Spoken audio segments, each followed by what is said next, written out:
Bonjour à chacun et chacune, que le Seigneur vous bénisse en cette journée. Je voudrais parler avec vous ce matin d'une prière extraordinaire, courte, mais extraordinaire. Exode 33, verset 18. Moïse dit, fais-moi voir ta gloire. Voilà la prière de l'homme de Dieu qui rencontre le Seigneur face à face et à qui Dieu parle comme un ami.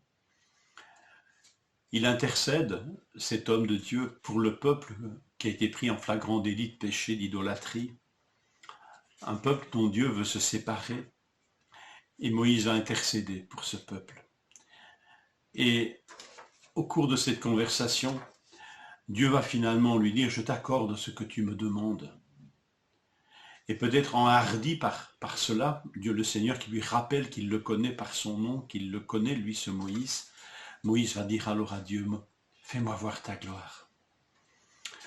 Étonnant que Moïse ne demande pas de la sagesse comme Salomon l'a demandé, ne demande pas de la puissance, de l'autorité, davantage d'autorité, mais il demande, fais-moi voir ta gloire. L'ami de Dieu, celui qui a développé une relation avec le Seigneur, a encore plus soif de lui et de sa présence et de la réalité de sa présence. Quel chemin il nous ouvre ce Moïse, quel chemin et quelle aspiration il nous ouvre. C'est pour nous rappeler que notre plus grand bien, celui qui comblera tous nos besoins, c'est Dieu lui-même, bien sûr. Et Moïse, là, plus encore que Salomon, nous montre un chemin à suivre. Salomon qui reçut en son temps cette proposition extraordinaire de Dieu de demande-moi ce que tu veux. Et vous savez que Salomon a demandé la sagesse pour pouvoir diriger ce peuple. Et finalement, cette sagesse, elle fut un piège pour Salomon par la suite. Mais ici, Moïse, lui, il demande, Seigneur, fais-moi voir ta gloire.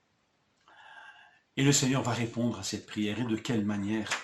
Le Seigneur répondit, je ferai passer devant ta face toute ma bonté, et je proclamerai devant toi le nom de l'Éternel. Je fais grâce à qui je fais grâce, et j'ai compassion de qui j'ai compassion. L'Éternel répondit à cette demande de voir sa gloire, je ferai passer devant ton visage toute ma bonté. Nous revoilà encore dans ce thème dont nous avons parlé ce dimanche, la bonté de Dieu.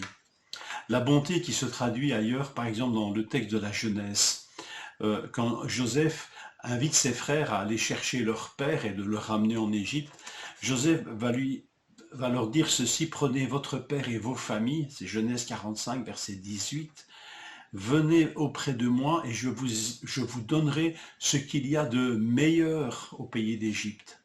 Ce qu'il y a de meilleur, voilà, cette expression traduit le même mot bonté dans le texte d'Exode 33.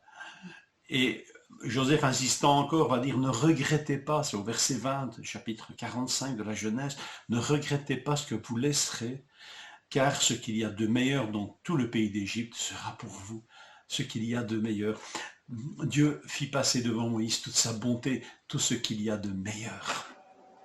Que nous puissions bénir le Seigneur de cette réponse extraordinaire. Ce que nous pouvons voir de Dieu, c'est sa bonté. C'est toute sa bonté, ce qu'il y a de meilleur. Cette aspiration, elle peut être aussi la nôtre, n'est-ce pas? Fais-moi voir ta gloire, Seigneur, fais-moi voir ta face. Et alors, les faits sont têtus. On pourrait dire, on ne peut pas voir la face de Dieu et vivre encore. Mais alors, Seigneur, où voir ta face, où voir ta gloire, où voir toute ta bonté? 2 Corinthiens 4, 6. Car Dieu a dit, la lumière brillera du sein des ténèbres, et elle a brillé dans nos cœurs pour faire resplendir la connaissance de la gloire de Dieu sur la face de Christ. Regardez à Christ et vous verrez la gloire de Dieu et toute sa bonté, tout ce qu'il y a de meilleur que nous puissions imaginer.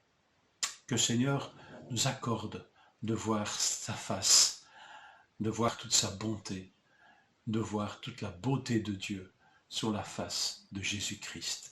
Celui qui m'a vu, a dit Jésus, a vu le Père. Que Dieu vous accorde ces aspirations profondes de vivre une relation forte avec Dieu, d'avoir soif de lui et de sa présence. Il est le bien, le meilleur que nous puissions imaginer. Je vous souhaite une bonne journée. Que le Seigneur vous bénisse et vous accorde d'illuminer votre visage par sa présence.